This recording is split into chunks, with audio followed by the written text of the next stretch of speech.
오늘 이렇게 집례식을 같이 베풀게 되어서 너무나 감사합니다. 자, 그런데 오늘 설교의 제목은 집례라고 되어 있습니까? 세례라고 되어 있습니까? 세례를 받는데 거리낌이 있습니까? 여러분, 세례가 맞을까요? 집례가 맞을까요? 이제부터 설명을 드리겠습니다. 사실은 둘 다 맞습니다. 영어로는 사실은 구별되지 않는 한 단어입니다. baptism 혹은 baptize, 세례주다, baptize, 세례는 baptism. 신약 성경의 원어인 헬라 단어는 baptizo라는 단어인데요. 거기서 이제 영어가 이제 나왔겠죠. 이 baptizo, 영어로 baptism이라는 단어는 물에 푹 잠그다라는 뜻입니다. 그러니까 원래 세례의 뜻은 물에 푹 잠그는 그런 예식이었던 것입니다. 그러니까 영어권에서는 물을 뿌리는 세례를 하든 물에 잠기는 세례를 하든 그냥 한 단어예요. baptize, 세례주다. 근데 한국 교회에서만 이걸 두 단어로 이제 부르게 되었습니다. 물을 뿌리는 방식으로 하는 전통적인 한국의 많은 교회들은 이걸 세례라 부르고, 또 처음 우리 성경을 번역했던 성경 번역했던 그 당시의 조상들이 이 세례라는 단어를 이제 가져오게 된 것입니다. 씻는다, 세탁, 세수할 때 씻을 세자, 예식, 씻는 예식이라는 단어를 이제 번역을 해놓았기 때문에 그 다음부터 계속 우리는 세례라는 말을 써왔던 것이죠. 그러나 물에 잠그는 방식의 이 침례의 방식을 너무나 소중하게 생각하는 전통에 있는 여러 학자들이나 교단이나 크리스천들은 이걸 아쉽다, 완전히 잠그는 예식, 침례가 성경 원에 가까운 뜻이니까 침례라고 부르자 해서 이제 침례를 또 아주 강조하는 그런 분들이 있습니다. 그러나 우리의 한국 교회사 역사 속에서 이 단어가 다 쓰이게 되었기 때문에 사실은 하나라고 생각하시면 됩니다. 그래서 저도 세례, 침례 막 바꾸어가면서 쓰지만 세례에 익숙한 분들은 제가 침례라고 말해도 세례구나 하시면 되고, 또 침례에 익숙하신 분들은 제가 세례라고 단어를 말하더라도 침례를 말하는구나 라고 이렇게 생각하시고, 그런 다양한 배경에서 온 그런 크리스천들을 아무런 거리낌이 없이 잘 그렇게 함께 교제하시면 됩니다. 중요한 것은 세례라고 부르느냐 침례라고 부르느냐라는 그 단어에 있는 것이 아니고, 세례는, 침례는 한 영혼이 예수님을 믿는 영적인 사건입니다. 자신의 죄인이라는 것을 깨닫고 예수님 십자가를 의지해서 하나님 품에 안기는 영적인 사건이 바로 이 세례, 침례식입니다. 한 사람의 인생에 있어서 너무나 중요한 영적 사건이죠. 제가 목회를 해오면서 한국에서 이렇게 또 미국에서 여러분들을 만날 때에 대화를 하다 보면 목사님 저는 세례 받았습니다 말을 하는데, 언제 세례 받았습니까 하는데 근데 목사님 모르겠습니다. 그런 분들이 의외로 자주 있습니다. 어떤 분들은 교회에서 직분도 받고 그렇게 오래 생활하셨는데, 제가 우연히 이렇게 대화할 기회가 있어서 세례를 언제 받으셨죠 하니까 사실은 모르겠다는 거예요. 안 받은 것 같기도 하다고. 제가 깜짝 놀라가지고, 근데 어떻게 이때까지 이렇게 중요한 직분을 받아서 오셨냐고. 그래서 이분이 심각하게 이제 기도를 하기 시작한 거예요. 다시 세례를 받아야 될 것이냐 말 것이냐. 옛날에 어느 마을에서 세례를 받았는데 그게 세례를 받았는지 안 받았는지 기억이 안 나는 거예요. 헷갈리는 거예요. 그리고 기도를 하기 시작했는데 어느 날 딱 기억이 떠오르게 되었어요. 그리고는 이제 몇 주 후에 저에게 찾아오셔가지고, 목사님 제가 세례 받았던 장면이 떠올랐습니다. 확실하게 제가 세례받은 것이 이제 기억이 납니다 라고 말을 하신 분도 만나보았습니다. 친구 따라 강남 간다고 얼떨결에 교회 갔다가 이렇게 한 반이 왕창 세례받는 중학생 때, 고등학생 때, 그러니까 잊어버리는 거죠. 교회에서 세례의 의미나 세례받는 것이 얼마나 중요한지를 잘 가르치지 않는 가운데 그냥 하나의 행사로 했을 때에 세례는 아주 중요한 영적 사건으로 기억에 남지 않게 되는 것입니다. 군대에서 진중 세례, 군대 세례를 줄 때가 있습니다. 단체로. 저도 목회하면서 이제 지역의 노회, 지방의 목사님 수십 명과 함께 버스를 타고 올라가서 진중 세례식을 한 적이 있습니다. 군인들이 막 1000명 이상씩 꽉 앉아 있어요. 군 교회당에. 그러면 이제 설교 시간이 끝이 나고 세례를 주게 되면 저와 같은 목회자들이 한 20명이 쫙 서 있는 거예요. 이렇게. 그러면은 이제부터 세례를 거행하겠습니다 하면 군인들이 일어나가지고 그 목사님들 앞에 줄을 쫙 서는 것입니다. 그럼 저 앞에도 이 청년들이 머리를 빡빡 깎고 군복 입고 땀 냄새 나는데 막 서 있는 거예요. 그럼 의자에 와서 툭 앉습니다. 그럼 여기 이름표를 붙이거나 손에 이름표를 들고 있거나 이렇게 합니다. 제가 그 이름을 보고 누구누구에게 성부와 성자와 성령의 이름으로 세례를 주노라 하고 이렇게 하면 이 친구를 또 얼른 가고, 그 하는데 한 15초, 10초밖에 안 돼요. 그래서 제가 세례를 주면서도 이 젊은이들이 이렇게 세례 받는다는 자체는 너무나 고맙고 감사하고 아름다운 일인데 제 마음에 아쉬운 거예요. 한 번도 만나본 적도 없고 이름도 몰랐던 이 사람에게 내가 이렇게 세례를 주는 것이 참 마음이 편하지가 않고, 대화해보고 정말 세례받기에 합당한 믿음이 있는지 확인해 볼 겨를도 없이 그냥 행사처럼 이렇게 진행될 때 아쉽고, 그런 세례를 통해서도 나중에 예수님을 믿고 나중에 어른이 되어서 그것 때문에 제가 이렇게 신자가 되었습니다라고 말을 하는 분들을 저는 많이 만나봤거든요. 그러니까 그걸 꼭 없애야 된다라고 말을 하기는 곤란하겠지만, 그럼에도 불구하고 세례는 참 그런 방식으로 하는 것이 아쉽다라는 생각이 듭니다. 오늘 이 말씀 속에 사도행전 8장에 한 사람이 세례를 받고 있죠. 이름이 나오지 않습니다. 이디오피아 여왕 간다게의 재무 담당 아주 고위 공무원입니다. 간다게는 여왕의 이름이 아니고 타이틀 이름입니다. 대통령은 이름이 아니라 직분이잖아요. 황제, 또 파라오 이름이 아니라 그의 직분, 왕의 신분을 말하는 왕의 이름을 그 나라마다 다르게 부르니까 이 간다게는 여왕의 그 직분이에요. 그 정확한 그 이름을 우리가 알 수가 없지만, 그래서 에티오피아 왕국에서 여왕의 왕조 시대가 있었고 그 여왕들은 다 간다게인 거예요. 간다게 1세, 2세 불렀든지 뭐라고 부르는 방법이 있었겠죠. 그 간다게 여왕 중에 이제 한 사람이 자기 고급 공무원을 예루살렘에 보낸 것입니다. 이디오피아는 지금의 이디오피아보다는 조금 더 북쪽에 있고 이집트보다는 조금 더 남쪽에 있는 그 당시의 에티오피아 왕국입니다. 이 간다게 여왕의 고급 관리가 공무원이 예루살렘을 방문하고는 고향으로 가고 있는 거예요. 그런데 성경에 보니까 예배 드리러 왔다고 되어 있어요. 예루살렘에 예배 드리러 왔다가 간다. 그러니까 여왕이 보낸 뭔가 국가적인 외교적인 어떤 임무도 있었지 않겠습니까? 그냥 왔겠습니까? 그래서 뭔가 역할을 했을 수도 있는데, 그러나 성경이 이걸 강조하는 거 보면 이 사람은 예배 드리는 그것이 아주 예루살렘 방문에 있어서 중요했던 것 같습니다. 유대인이 아니에요. 흑인입니다. 그런데 예루살렘에 와서 예배 드리는 것을 갈망했고 예배를 드리고 이제 자기 고향으로 돌아가고 있습니다. 하나님을 경외하는 한 무명의 흑인입니다. 이제 가사라는 지역을 통해서 남쪽으로 가고 있습니다. 가사는 오늘날 뉴스에 많이 나오는 그 가자입니다. 그 지역에서 더 남쪽으로 내려가면 이제 이집트가 나오고, 더 내려가면 이디오피아 왕국이 나오는 것이죠. 긴 행렬이었을 것입니다. 이 사람이 고위 신분이었기 때문에 낙타가 여러 마리였을 것이고, 예루살렘에서 쇼핑한 것이라든지 선물 받은 거라든지 하인들이라든지 해서 행렬을 지어서 광야와 사막을 쭉 갈 때 먼지가 날리고 아마 볼만한 그런 광경이지 않겠나라는 짐작이 됩니다. 그런데 오늘 성경을 보니까 놀라운 장면이 세 가지가 탁탁탁 이어지고 있습니다. 첫 번째 놀라운 장면은 이 사람을 위해서, 이 흑인 이디오피아의 고위 공무원을 위해서 하나님께서 한 사람을 보냅니다. 누구로 보내셨습니까? 빌립이라는 예루살렘 교회의 중요한 하나님의 일꾼을 보냅니다. 26절 같이 읽겠습니다. 시작. 그런데 주님의 천사가 빌립에게 말하였다. 일어나서 남쪽으로 나아가서 예루살렘에서 가사로 내려가는 길로 가거라. 그 길은 광야길이다.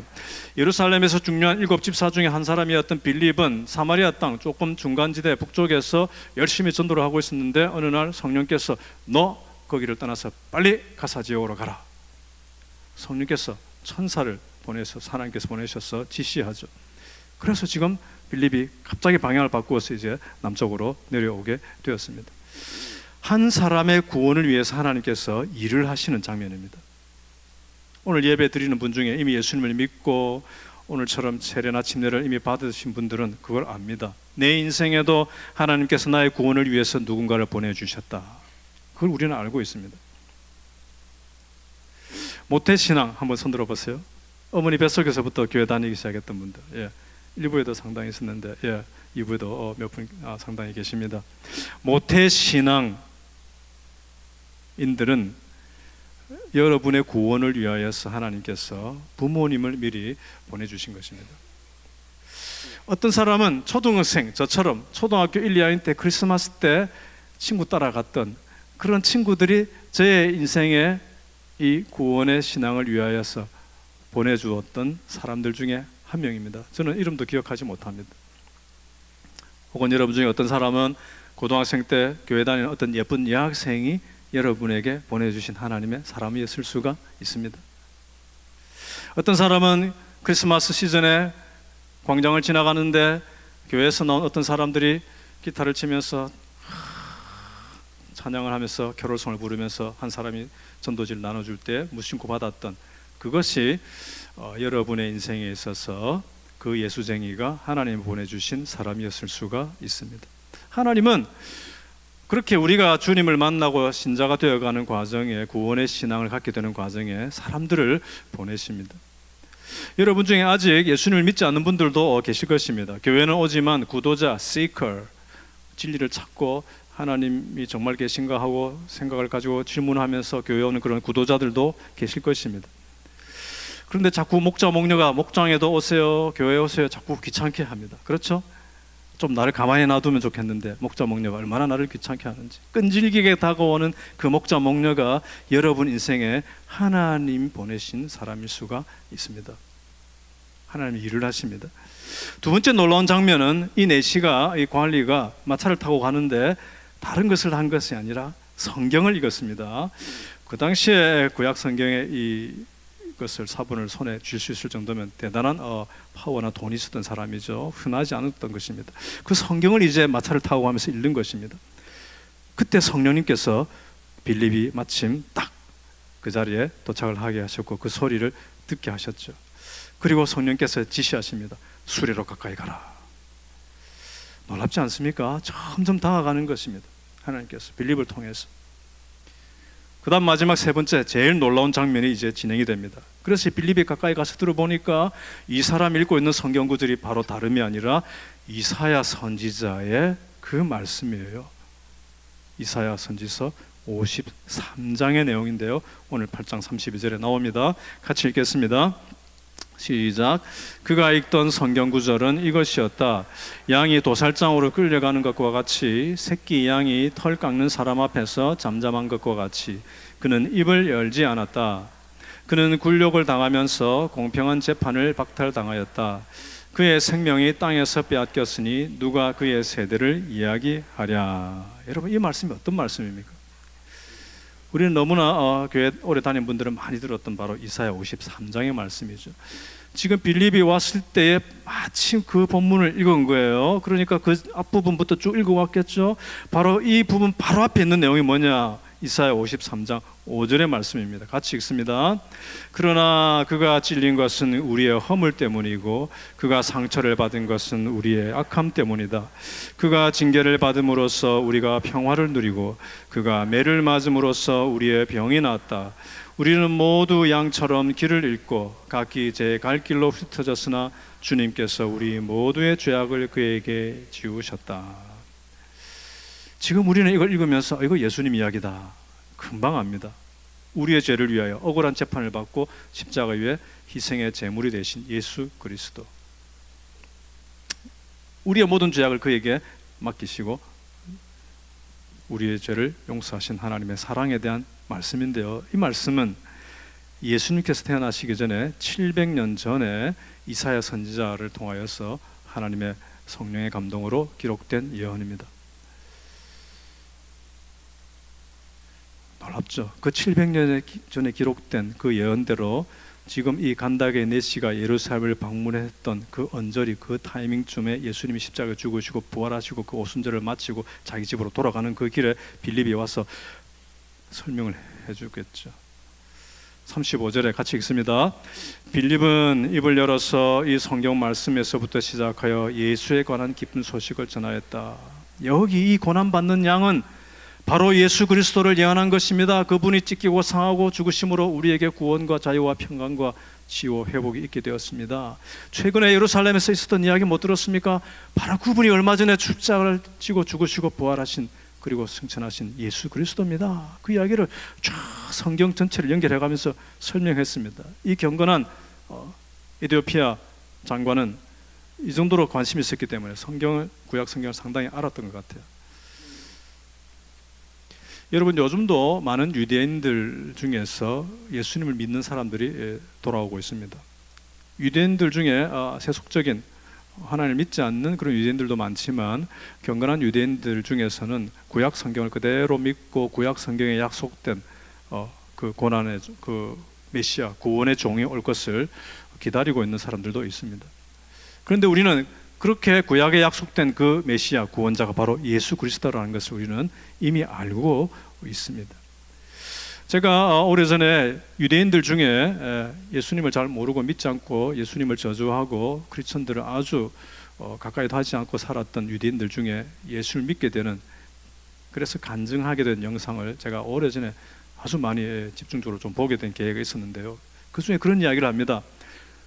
나중에서야 이걸 알게 된 거예요. 그 스스로 이야기합니다. 아니, 나는 어릴 때부터 뉴욕에서 어디에서 회당을 토요일마다 가서 회당 예배하고 가르침 받고 했는데 우리 랍비들은 이 이사야 53장을 한 번도 우리에게 설명해 주지도 않고 가르쳐 주지 않았다. 그런데 내가 대학생이 되어 대학 갔는데 내 룸메이트 중에 크리스천이 있는데 어느 날 대화하다가 성경을 책을 보여줬고 이걸 읽어주면서 예수님 이야기를 할 때 내가 너무나 놀랐다.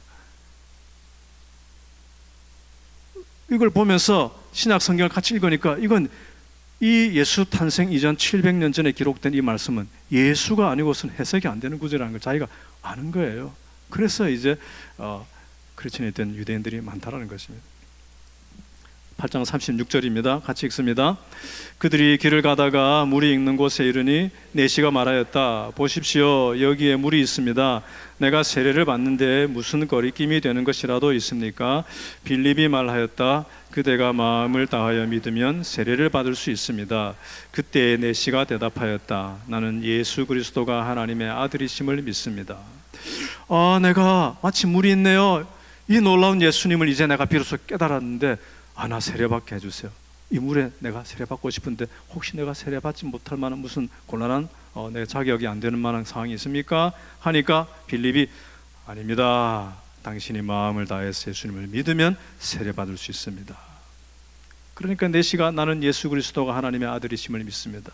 예수는 이르며 그리스도는 구원자란 메시아라는 뜻이요 그분이 하나님의 아들이라는 것을 믿습니다 라고 고백을 했습니다. 이 37절이 고대 또 많은 3세기 4세기 이런 사본들 중에 어떤 성경에는 이 37절이 없는 거예요. 또 어떤 성경에는 있는 것입니다. 그래서 학자들이 모두에게 공통적으로 있지 않는 것은 괄호 속에 넣거나 아예 빼버리거나 아니면 밑으로 줄을 달아가지고 적어주자 해서 어떤 성경에는 이 37절이 없는 성경들도 있고 또 이전의 성경에는 37절이 있기도 합니다. 어떻든 중요한 것은 이 내시가 그렇게 물었을 때 당연히 빌립이 다 가르쳐 주었을 것이고 이 사람이 그 예수님을 깨달았으니까 물에 들어가서 이제 세례를 받는 것입니다. 신앙 고백하고. 자, 그런데 우리가 질문할 수 있습니다. 아니 이 사람이 예수 그냥 믿는다 하고 감사하고 기도하고 가면 되지 왜 꼭 세례를 받냐? 왜 꼭 물속에 들어가서 침례를 받냐? 침례 안 받으면 안 될까요? 세례 안 받으면 천국 못 갈까요? 세례 안 받으면 구원이 없는 것일까요? 세례가 안 받으면 하나님과 관계가 없는 것일까요? 그렇지 않습니다. 그런데도 왜 세례를 꼭 받느냐? 그것이 예수님의 명령이기 때문입니다. 마태복음 28장 19절입니다. 시작. 그러므로 너희는 가서 모든 민족을 제자로 삼아서 아버지와 아들과 성령의 이름으로 세례를 주고, 세례는 주님의 명령입니다. 마지막 제자들을 남겨두고 하늘로 가시기 직전에 그 마지막 날들 중에 너희는 가서 복음을 전하고 사람들을 전도하고 그들에게 세례, 침례를 주고 나의 제자로서 살아갈 수 있도록 말씀을 가르쳐라. 제자 삼으라. 제자 삼기 위하여 반드시 세례를 주라고 되어 있습니다. 그래서 교회는 세례를 주는 것입니다. 침례를 주는 것입니다. 근데 왜 물로 세례를 주는가? 물로 세례를 주는 것은 많은 뜻이 있지만 두 가지를 우리가 생각하면 좋겠습니다. 첫 번째, 세례는 이 물로 세례를 주는 것은 죄 씻음을 보여줍니다. 죄 씻음. 그래서 우리 성경은 세자 자체가 씻는다. wash, 씻는 예식, 죄를 씻는 것이죠. 에베소서 1장 7절입니다. 우리는 이 아들 안에서 하나님의 풍성한 은혜를 따라 그의 피로 구속 곧 죄 용서를 받게 되었습니다. 예수님의 아들의 그 피가, 십자가에 설리신 하나님의 아들의 그 보배로운 피가 우리의 모든 죄를 씻고 그래서 우리는 구원을 받았습니다 라는 것입니다. 물이 오늘 우리 지웅 형제가 물속에 푹 들어갔다 나왔는데요, 그 물은 수돗물이에요. 물이 죄를 씻는 것은 아닙니다. 예수님께서 고난당하신 그 희생의 피가 우리의 죄를 씻고 우리를 하나님의 자녀로 삼습니다. 우리의 죄와 악을 씻으시는 것은 주님의 피의 공로고 은혜입니다. 물로서 푹 잠기게 하는 것은 주님의 피가 우리를 씻고 구원한다라는 것을 그림으로 보여주는 아름다운 예식입니다. 아, 저렇게 물로서 씻는 것처럼 주님의 피가 우리를 씻는 거구나, 그것입니다.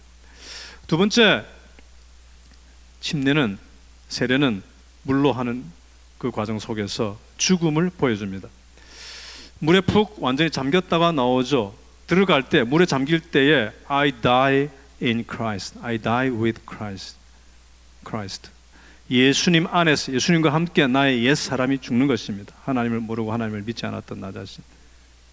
그리고 물에서 올라올 때에 이제 예수님 안에서 I rise in Christ, with Christ. 예수님 안에서, 예수님과 함께 새로운 하나님의 자녀로서, 새로운 피조물로서 나는 거듭났습니다라는 것을 그림으로 보여주는 것입니다. 지웅 형제가 오늘 침례식 받기 전에는 하나님 자녀가 아니었는데 비로소 하나님 자녀가 된 것입니까? 그렇지 않습니다. 제가 미리 만나서 대화를 해보니까 이미 구원의 신앙이 있고 하나님의 자녀입니다. 그런데 왜 침례를 합니까? 이 그림으로 보여주는 이 예식을 통해서 하나님의 자녀됨을 확인하고 입술로 대답하게 하고 공동체가 셀러브레이트하고 함께 감사하면서 하나님 앞에 올려드리는 것이 이 세례의 예식입니다. 그런 차원에서 옛 사람은 죽고 새 사람이 되었다라는 것을 그림으로 보여주는 방식으로서는 뿌리는 세례보다는 물에 푹 잠기는 세례가 더 생생하게 보여주는 것이죠. 어거스틴, 교회사에서 위대한 신학자요, 성자라 불리는 사람입니다. 젊은 날 너무나 방탕을 많이 했습니다. 그 젊은 시절에 결혼도 않고 청년 시절에 사생자들이 막 생겨나는 참 그런 삶을 방탕하게 살다가 나중에 깨닫고 주님 앞에 회개하고 하나님 앞으로 돌아왔는데요, 한 번은 이런 일이 있었다고 합니다. 이 사람이 이제 회개하고 하나님 앞으로 돌아온 다음에 길을 가는데 누가 부르는 거예요. 어거스틴, 나예요, it's me. 어떤 여자가 부릅니다. 딱 보니까 자기가 회개하기 전에 같이 즐겼던 그 창녀예요. You don't know me? 나 몰라요? 하고 Come on! 하고 부르는 거예요. 그러니까 어거스틴이 대답합니다. 아, 그때 그 사람이군요. 그런데 나는 이제 그때 그 사람이 아닙니다. You are the person you were before, but I am not the person I was before. 당신은 그대로지만 나는 이제 옛 사람이 아니에요. 나는 이제 회개하고 하나님의 앞으로 돌아온 사람이에요. 그 말이죠. 옛 사람이 죽고 새 사람이 되었습니다. 세례식이 구원을 주는 것이 아닙니다. 그러나 이 세례는, 침례는 이 구원의 의미와 은혜를 그림으로 생생하게 보여줍니다. 예수님의 십자가 피로 우리를 죄 씻으시고 옛 사람이 죽고 새 사람이 되었다는 것을 보여줍니다. 그래서 기록된 말씀은, 성경은 기록된 말씀, 제가 하는 설교는 귀에 들리는 말씀, 이 세례는 보이는 말씀이라고 그러죠. 보이는 복음입니다. 생생하게 그림으로 복음이 지금 우리 눈에 보이는 것입니다. 아, 지웅 형제가, 저 형제가 예수 그리스도의 피로 씻음 받았구나, 하나님의 거룩한 자녀가 되었구나, 우리는 그렇게 눈으로 보는 것입니다. 이 간닥의 내시가 빌립에게 그렇게 질문을 하죠. 보십시오, 여기에 물이 있습니다. 내가 세례를 받는데 무슨 거리낌이 되는 것이라도 있습니까? 나 세례 받고 싶은데 세례 못 받을 만한 무슨 곤란한 점이 있습니까? 나에게 뭘 내가 좀 더 해야 됩니까? 라고 물어보죠. 그때에 빌립이 너 예수 정확하게 믿었으니까 세례 받는다 라고 세례를 주었죠. 여러분, 세례는 예수 믿는 그 믿음을 표현할 때 세례를 줍니다. 오늘도 제가 5가지 질문을 지우 형제에게 했습니다. 첫 번째, 형제는 천지의 창조주이신 하나님 아버지를 믿습니까?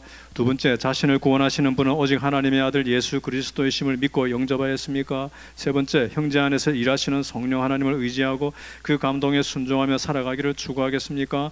네 번째, 성경은 하나님의 말씀이며 신앙과 삶의 유일하고 최고의 기준임을 믿습니까? 다섯 번째, 늘 푸른 교회의 지도에 순종하며 교회 공동체의 덕과 평화를 위하여 노력하기를 사역합니까?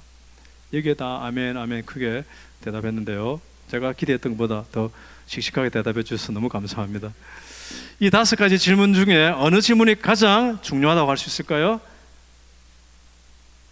2번입니다. 2번. 자신을 구원하시는 분은 오직 하나님의 아들 예수 그리스도이심을 믿고 영접하였습니까? 예수님이 나의 구원자인 것을 믿고 그분을 당신의 구주로 모셔드렸습니까? 요한복음 1장 12절, 그러나 그를 맞아들인 사람들 곧 그 이름을 믿는 사람들에게는 하나님의 자녀가 되는 특권을 주셨다. 세례받는 사람이 하나님 자녀가 되는 것이 아니라 믿는 자가 됩니다. 그러나 그 믿음을 표현하고 축하하고 공동체 속에 함께 있음을 확인하는 것이 이제 세례죠. 혹시 여러분 중에 아직 세례를 받지 않은 분은 예수님을 믿고 세례를 받으십시오. 저도 목회를 하면서 그런 분들을 만났습니다. 아유, 목사님, 내가 세례 받긴 받아야 되는데 아직 제가 자격이 없어가지고 아직도 이 연기 내는 것을 내가 못 끊었고 하고 이걸 내가 아직 마시는 걸 못 끊어가지고 좀 정리하고 내가 세례 받을게요. 그런 분들을 저는 만나보았습니다. 그럴까요? 굉장히 착하고 겸손한 마음이죠. 이해할 수 있습니다. 그러나 그렇지 않습니다. 성경 어디에 담배 끊고 술 끊어야만 세례 받는다 그런 게 어디 있습니까?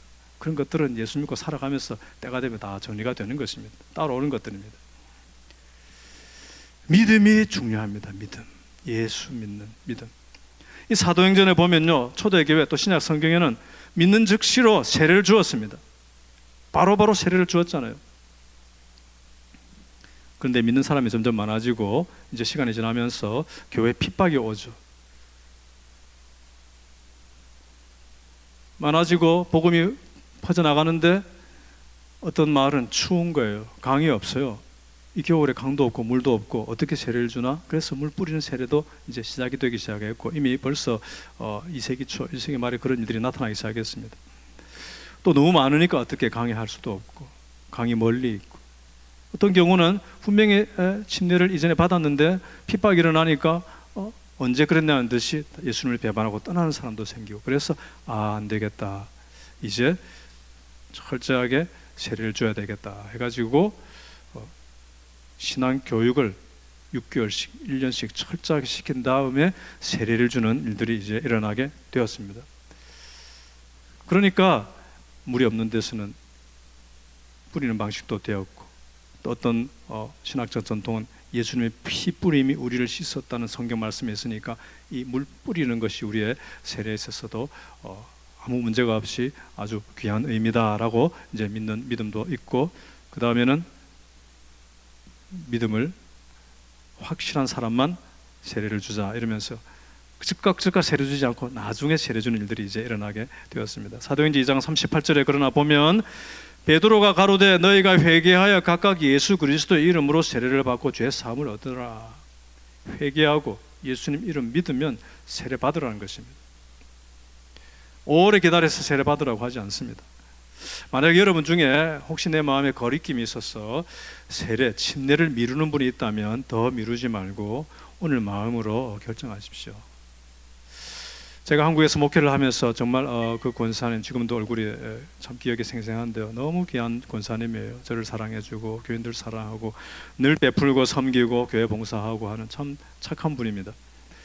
그 남편 되시는 분이 동장, 한국엔 동장이라고 있거든요. 그 동해 동장 출신이시고 이제 퇴직하신 그런 분이신데 너무 착하셔요. 만나보면 그 집안도 예수 믿는 거 아주 전통이 있고 또 그분도 대화를 해보니까 구원의 신앙이 분명히 있어요. 예수를 믿는 분입니다. 그래서 저는 이분이 빨리 세례를 받으면 좋겠다 싶은데 그 부인도 그렇게 기다리는데 이분은 늘 자꾸 연기하는 거예요. 이렇게 제가 참 아쉬웠어요. 제가 미국 온 다음에 얼마 전에 연락을 받았습니다. 그 권사님이 병과 싸우다가 이제 돌아가셨어요. 그 소식을 듣고 제가 그 남편 그분이 너무 생각이 났어요. 이 권사님이 자기 남편 신앙은 있지만 그래도 이 침례 아직 세례 받는 것을 참 보고 싶었는데 아들 딸 다 그걸 보고 싶었는데 어머니가 돌아가셨는데 아빠는 아직 세례를 안 받았거든요. 그 권사님이 참 아마 돌아가실 때 남편이 세례받지 않은 것이 얼마나 참 아쉬웠겠다 제 마음에 그랬습니다. 저도 참 많이 아쉬웠어요. 그 착한 마음은 이해하지만 그러나 성경은 믿는 자는 세례 받으라고, 세례를 주라는 명령은 곧 믿는 자는 세례 받으라는 명령과 동일하잖아요. 주의 이름을 부르는 자가 구원을 얻습니다. 담배 끊는 자가 구원을 얻는 것이 아니고 윤리적으로 도덕적으로 완벽한 단계에 이르러서 사람들에게 박수 받을 만한 인격이 된 다음에 세례를 받는 것이 아니고, 예수님은 나의 구주요 나는 죄인이지만 예수 안에서 내가 하나님 자녀 되는 것을 믿습니다. 그걸 고백하는 자가 세례 받습니다. 이미 세례를 받으시고 오랫동안 신앙생활을 해오신 여러분들은 거리낌이 없습니까? 오늘 목사님 설교는 나에겐 해당 사항이 없구나, 그렇습니까? 이전에 세례를 받고 믿음의 삶을 오래 살아왔지만 옛날의 그 기쁨이 지금도 있습니까? 교회 오는 것이 기쁘고 신앙생활하는 것이 감사하고 예수 그리스도의 십자가와 그 은혜를 찬송할 때마다 내 마음에 뜨거움이 있습니까? 주일마다 우리는 찬양할 때마다 예수님의 은혜와 그 구원에 대한 찬양이 빠질 때가 거의 없잖아요. 그런 찬양이 올 때 그 가사가 여러분의 심령을 때리고 그래서 기쁨이 있습니까? 아니면 여러분 마음에 그런 구원의 신앙, 기쁨이 다 메말라 버린 채로 습관적인 추억 신앙, 습관 신앙으로 교회를 오고 가고 있지는 않습니까? 이전에 세례받았다는 그 기억만 갖고 있지는 않습니까? 간다게의 내시가 침례를 받고 나니까 갑자기 빌립이 사라지잖아요. 성령께서 빌립을 어디론가 이끌어 가셨습니다. 그냥 길을 갔다는 뜻인지 갑자기 사라졌다는 것인지 알 수는 없지만 그 표현들 볼 때는 뭔가 더 이상 머무르지 않고 일단 빌립은 없어졌어요. 간다게는 빌립은 사라졌지만 예수님 안에서 너무 기뻐가지고 기뻐하며 자기 집으로 돌아갔잖아요. 여러분 인생의 걸음을 이미 세례받으신 분들은 내 남은 생애를 이 기쁨으로 계속 걸어가는 복된 생애가 되기를 축원합니다. 폴 킹스 노르트라는 분이 있습니다. 이분인데요, 이분은 영국 아일랜드에 사는 시인이자 또 책을 여러 권 낸 작가고 환경운동가고 그런 분입니다. 옥스퍼드 대학에서 역사를 공부했던 분인데요, 대학 시절 다닐 때 옥스퍼드의 그 유명한 그런 100년 또 넘게 내려오는 그 대학 신문의 편집장도 했던 분이고요. 굉장히 지적인 그런 스타일입니다. 치열한 환경운동을 했어요. 그래서 과격한 환경운동을 하다가 때로는 잡혀가기도 하고, 그래서 영국의 문제아 시민에 선정이 될 만큼 굉장히 그런 운동을 열심히 했습니다. 2020년 5년 전에는 살아있는 영국 현존 최고 작가라고 불릴 만큼 이분의 글 쓰고 하는 것들이 많이 인정을 받게 되었습니다. 그래서 진보적인 사회운동도 하고, 자기는 동성애자는 아니지만 동성애 운동을 지지하고 운동을 했습니다. 무신론자입니다.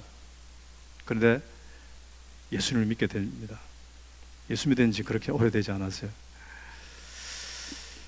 이분이 예수님을 믿고 크리스천이 된 다음에 자기가 예수 믿게 되는 그 과정에 대해 이런 이야기를 남깁니다. 제가 이분의 직접 쓴 글과 유튜브에 이분이 인터뷰한 내용들을 제가 다 이렇게 해서 번역해서 제가 옮겨왔는데요, 이런 이야기를 합니다. 나의 철학적 여정, 예수 믿기까지가 철학적 여정이었다는 것입니다. 진짜 고민을 많이 했다는 것이죠. 수많은 책을 읽고. 나의 철학적 여정은 현대 서양인들이 쉽게 거부하는 기독교 요소를 소중히 여기게 된 과정입니다. 이것이 뭐냐면요, 유럽이나 미국이나 현대 서양인들은 원래 옛날에는 기독교 문명에 살았지만 지금은 기독교에서 많이 떠나잖아요. 그러면서 이 기독교의 소중한 부분, 십자가와 부활과 이 복음의 핵심은 다 버립니다. 그리고 기독교 문화는 오케이, 웰컴, 그건 좋다라는 것입니다. 그러니까 현대 서양인들이 쉽게 거부하는 이 기독교의 핵심 요소를 나는 오히려 소중히 여기게 되어가는 과정이었습니다. 십자가와 부활, 이것이 기독교의 핵심이라는 것을 이분이 깨달아 나갔다는 것입니다. 이분이 예수님 믿기 전에 위카라는 그런 종교에 심취해 있었습니다. 사진을 보여주세요. 위카는 이런 거 한 것입니다. 이런 상징물들을 몸에 들고 있고 1960년대 영국에서 생겨난 것인데요, 사실은 그 뿌리는 아주 고대로 올라갑니다. 고대의 위대한 여신을 이름을 높이고 자연에 깃든 신이라든지 신비적인 마법 이런 것들을 추구하고 들판이나 또 집안의 사원 같은 데 모여서 이런 일들을 합니다. 이 위카 교회에 이 사람이 깊이 들어갑니다. 그러나 만족하지 못해요. 그 안에서도 만족을 못합니다. 자기의 어떤 영적인 만족이 없습니다. 그래서 한 10년 정도 계속 연구를 합니다. 영적 탐구를 합니다. 불교 도덕경을 읽어보고 힌두교 연구를 해보고 여러 신화들을 다 비교하고 종교 비교를 합니다. 그러면서 알 수는 없지만 이 모든 것 뒤에 어떤 신이 있다는 것에 대해서 이제 뚜렷하게 생각을 하게 됩니다. 어떤 존재인지 모르지만 이 우주 뒤에는 정말 놀라운 지성적인 어떤 신적인 존재가 있다는 것을 이분이 생각을 하게 됩니다. 그건 이제 믿게 되었어요. 그러나 그분이 누군지 모릅니다. 그래서 계속 탐구를 합니다. 위카교도 계속 가면서 어느 날 정원에서, 자기 집 정원에서 무릎을 꿇고 기도를 합니다.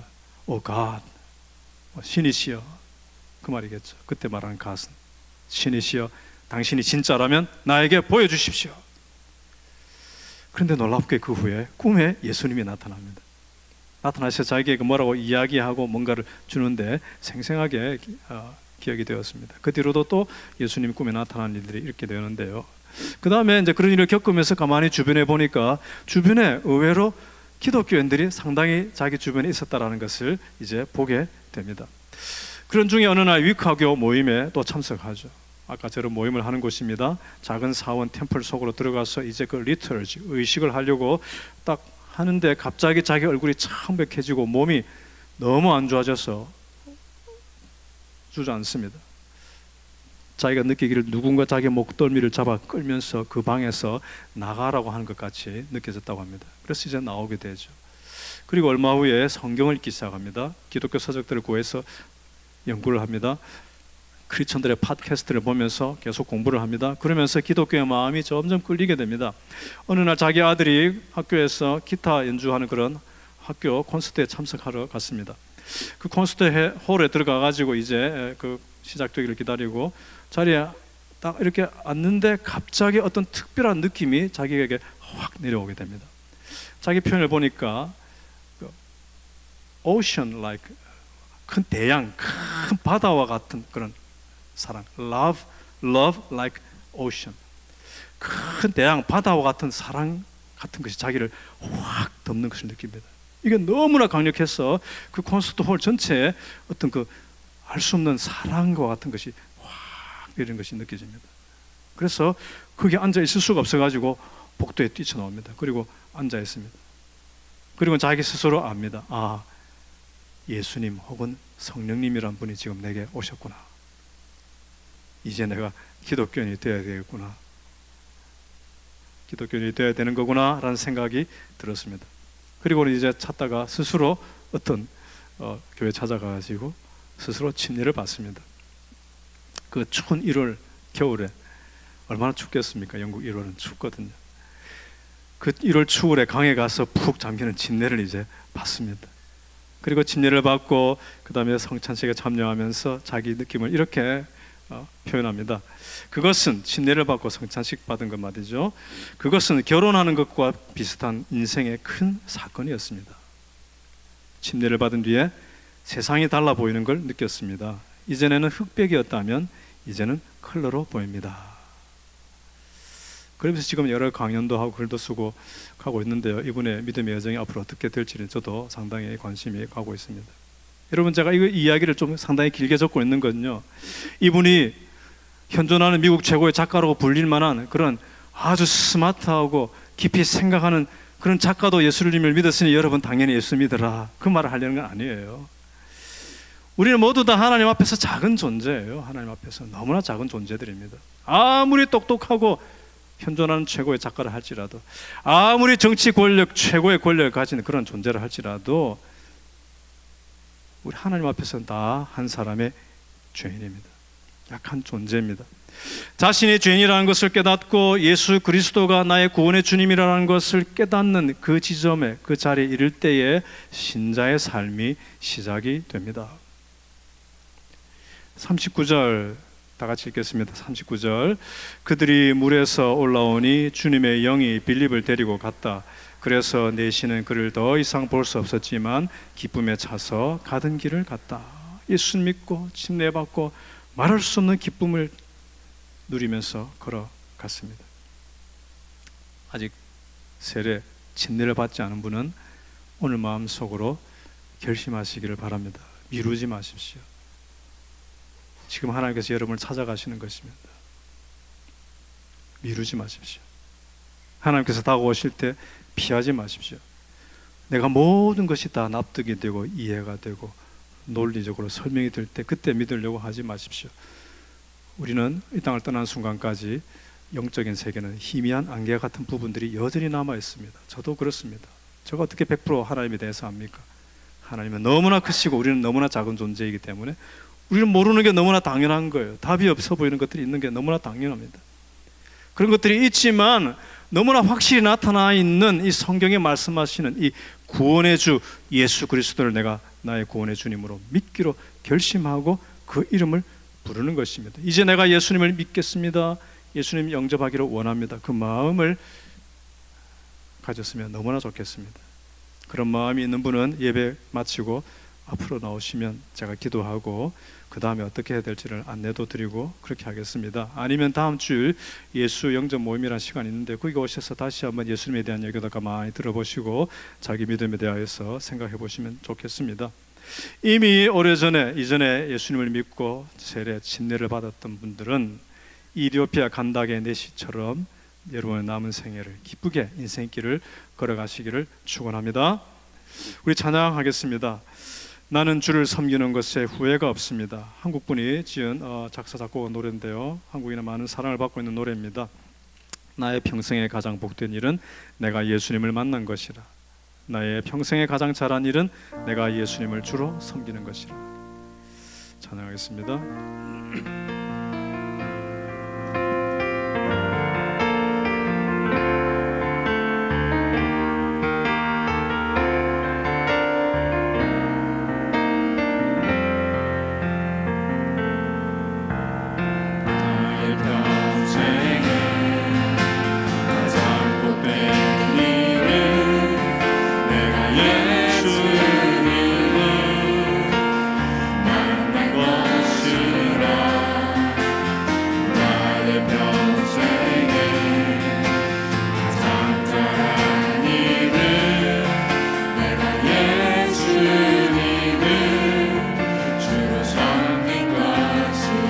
세상 살 동안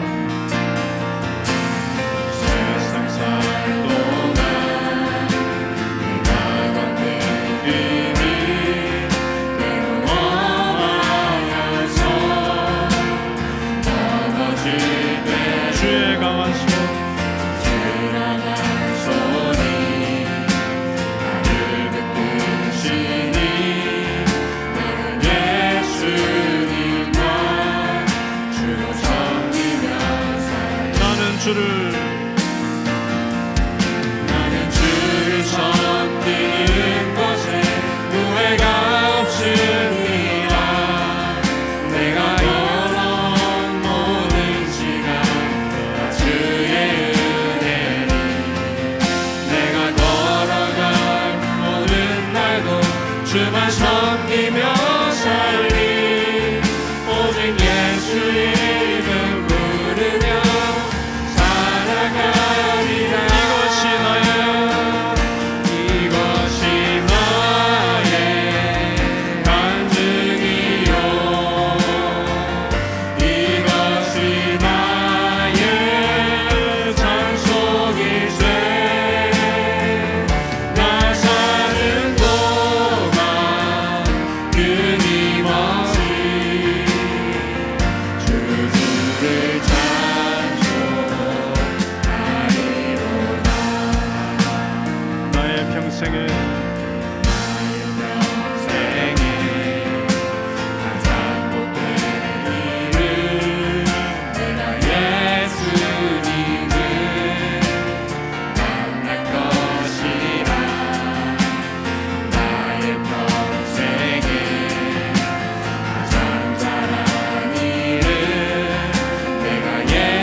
예수님만 주로 섬기며 아멘. 나는 주를 섬기는 것에 후회가 없습니다.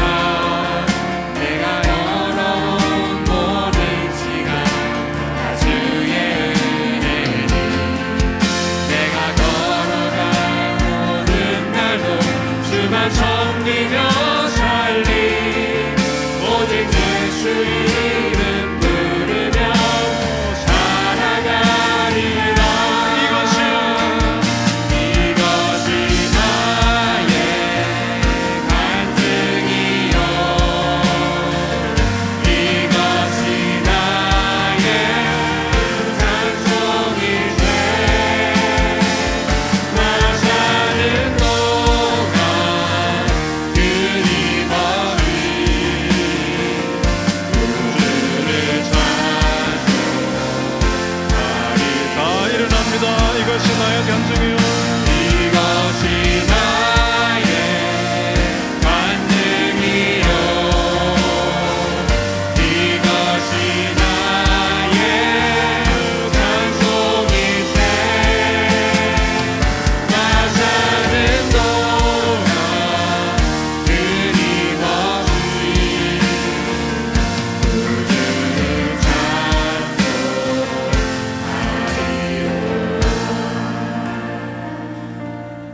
이제 주님 안에서 평안한 마음으로 한 주간을 시작하십시오. 선한 일에 용기를 가지며 악을 악으로 갚지 말고 모든 일에 죽게 하듯 하십시오. 성령을 따라 행하며 어둠의 일에 참여하지 말고 선을 행하되 낙심하지 마십시오. 매일 주 예수 그리스도를 의지하십시오. 자비의 하나님 아버지께서 함께 하실 것입니다. 주 예수 그리스도의 은혜와 하나님의 사랑과 성령의 코이노니아가 항상 함께 있을지어다.